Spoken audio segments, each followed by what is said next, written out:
قرآن کریم فرقان حمید کی تفسیر کا مطالعہ کریں تو اللہ تعالیٰ نے یہ انبیاء علیہ السلام اس دنیا میں کیوں بھیجے؟ اللہ تعالیٰ نے اتنے سارے انبیاء علیہ السلام بھیجے، ان کا مقصد کیا تھا؟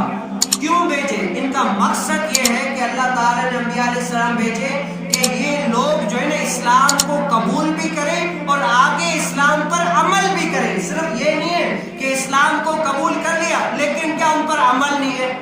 اب بھی تب تک وہ ایمان جو ہے نا ان کا کامل نہیں ہے، تب تک وہ پکے مسلمان نہیں ہے۔ انبیاء علیہ السلام کا اس دنیا میں آنا، دین کو پھیلانا، یہ ان کی جو ہے نا مقصد یہ تھا کہ اسلام کو قبول بھی کرے۔